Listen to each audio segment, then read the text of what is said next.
Hey, what's going on, folks? This is Jason.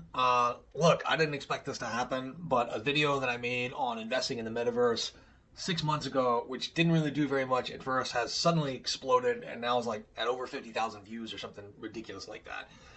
Anyway, for a small YouTuber like me who doesn't make stupid kinds of YouTube money, that's pretty interesting. But let's talk about what's been happening in the world of the metaverse in the last 6 months, just really briefly. And then we're going to talk about one dead simple, easy way for you to get exposure to the metaverse in one shot. And I'm talking about an ETF here. So, look, so the metaverse, when I started talking about it about 6 months ago, it was really still relegated in some ways to ideas that came from the movies like Ready Player One and everything else that deals with that shared virtual space that will eventually sort of become known as different metaverses, right? So you have a couple of major players in there, like Unity software, like the Unreal Engine, which is produced by Epic Games, which is owned 40% by Tencent, by the way. So there's this whole nested relationship there with that Chinese company. But look, there are a lot of ways that the metaverse is taking off in a way that sort of resembles the internet back in the 1990s, right? So, and if you were invested in the internet back in the 1990s, 99 out of 100 investments you made probably failed. And I know this from experience, man. I knew that something really important was happening in the mid to late 1990s when it came to the internet. There were all kinds of great companies out there with really cool names, and I'll be honest with you, that was kind of the extent of my due diligence way back then.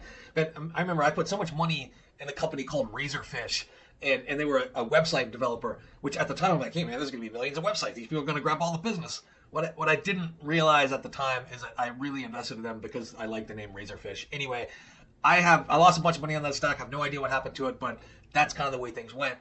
Now you have an early, really good option to get exposure to the metaverse in a really broad manner, and then you can use the fund picks inside of this fund to make more concentrated investments as you go on. If you see one or two of the players inside of this metaverse fund are doing really, really well, and you want to buy the individual stocks. So let's take a look at what I think is the only metaverse-centric fund out there right now, the only fund that actually specializes in the metaverse. And the announcement yesterday by Facebook certainly made the people that run this fund happy because of this. The fund's name is Meta, the Metaverse ETF, and it's produced by and managed by Roundhill Investments. So why invest in the Roundhill Ball Metaverse ETF? And I'm just reading this on the website here.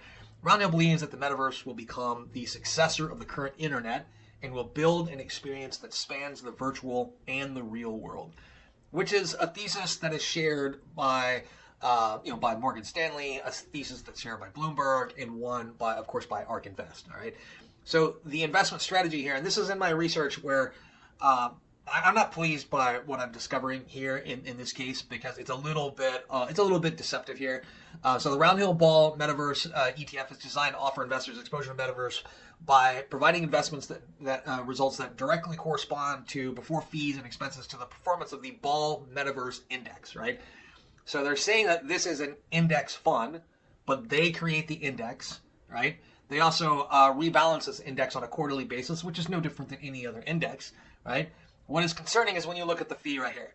The fee of 0.75%, that's the expense ratio. That's the expense ratios of some really expensive managed, actively managed mutual funds where they're actively trading inside of them, right? So, there's nothing that clearly indicates that actively trading actually beats an index. But if you're going to have an index fund, you should be paying index-like expense ratios. Now, let me be clear on this. I do own a few shares of this ETF. I bought some literally just a few days ago in my wife's IRA, and I bought some in one of my taxable accounts. Long-term investment for me. It's the only way really for me to get that broad exposure, but concentrated in the sector that I want. I already hold a bunch of the individual stocks, or a few of the individual stocks in here, but I really, really, really want to be concentrated in this sector over the next 10 years because I really do believe this thesis here that the metaverse is going to become the successor to the current internet. It's going to build that experience that spans both the virtual and the real world, which is basically their thesis right here. So I completely am on board with that, all right? So this fund trades under the name Meta, M-E-T-A, which is what Facebook wants to change their name to, which I imagine the folks at Roundhill are pretty happy about that. So, so this fund is pretty new. It was only established in June of this year, which is 4 months after I made that initial video on how to invest in the metaverse. It's absolutely exploding at this point. I wonder if those people ever watch my video. That would be kind of cool. And anyway, so we can talk about sector highlights and all this stuff, and I'm going to move on to a couple of other documents they have in here. They have a real short PowerPoint presentation where they talk about why the metaverse, and they get into numbers here a little bit. Metaverse revenue opportunity for video game makers may reach $412 billion versus $274 billion in 2020. That's an annual number, folks, and that's according to Bloomberg Intelligence. ARC Research estimates that revenues from virtual worlds could top $400 billion by 2025. And Bloomberg Intelligence believes that the market opportunity for the metaverse could reach $800 billion by 2024. So pretty much the most pessimistic estimation of market growth here is 100% over the next 4 years, right? I would say that those folks who have done a lot of research on this subject, who know a lot about this subject, if their worst estimation is that in 4 years we're going to see 100% gain on this market, but we don't know who the ultimate winners are. Out of all the players that are out there, we don't know who the ultimate winners are. This ETF is a good way to get early exposure to all of the companies in this space. And I think it's important to look at kind of how they've broken this down too, right? When we're looking at the thematic relevance breakdown, so roughly 19.8% of this fund is going to be in the gaming platform. 19.1% of it is in computing components. 18% is in cloud solutions. 11.6 is in social networks, and other is 30%, and we can dive into that other. And I'm going to show you guys just a quick list of all the holdings in there. That's one of the big benefits of the ETF structure for the investor, but actually one of the huge downsides for the people who run ETFs is that you have to publish an up-to-date holdings list every single day. So this fund, which claims to be operated like an index fund, that's not really going to change. They're going to be producing the same report every 3 months until they make a change, because they're only going to rebalance quarterly, right? So in terms of market capitalization here, it's almost all large caps at this fund, or in this fund at this point. Very few mid caps, very few small caps. And we look at the top 10 holdings, and if you're a regular watcher of my channel, you probably hold a good number of these holdings already, like Nvidia, Roblox, Facebook, Microsoft, Snap, Unity, Autodesk, Amazon, Tencent, and C Limited. You may not be as familiar with C Limited, but they already have a metaverse shopping app that you can kind of use through your phone, where you're shopping, you see a couch that you want online, you can hold up your phone and it'll show you a view of what it's going to look like you can hold up your phone in your own living room, and it's going to show you a view of what that couch is going to look like in your living room. It's actually pretty neat.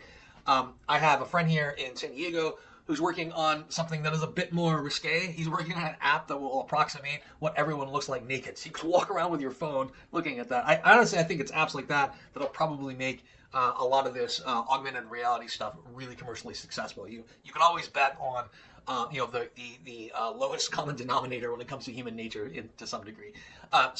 Performance so far this year is down 6.3%. That's not really a function of the management of the fund. I think it's really a function of how poorly stocks have done in the technology sector this year. But that's starting to change, and that's starting to pick up. So as I said before, there's always on a daily basis, they publish the total list of their holdings. I really don't like the fact that they didn't organize this by weight. In fact, it's organized alphabetically. But there's plenty of reasons to be excited here. Almost every single one of these funds essentially is going to be, not every single one of these, but a lot of these companies are going to be on the NASDAQ 100, the tech-heavy NASDAQ 100. But this is a way to concentrate just in the ETF sector. Anyway, folks, I think this is a good starting point to invest in the metaverse if you're really not familiar with all of the themes of the metaverse. Me personally, I'm waiting for Epic Games to go public. I think that their Unreal Engine is absolutely unbelievable. I have some holdings in Unity software, and of course I own some Facebook.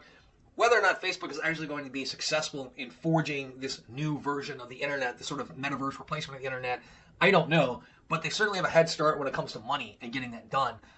And they have to make some changes based on what's going on with their business model right now. So anyway, I hope you enjoyed today's video. I'm going to be making a follow-up video on investing in the metaverse that's going to be quite a bit more detailed and technical pretty soon. But I just wanted to get the word out on this ETF to my subscribers. Oh, and if you haven't subscribed, please subscribe. Also, there's goodies in the description as well. I just applied to refinance a rental through SoFi. and it was absolutely amazing. It was a great experience. There's a link down there. I also have the SoFi Money and SoFi Invest apps, so I'm a big proponent of SoFi as well. If you use that link, of course, you get $25 in stock. I get $25 in stock, and we all go home happy. Anyway, thank you very much for watching this short video today. I hope you enjoyed it, and I'll see you next time.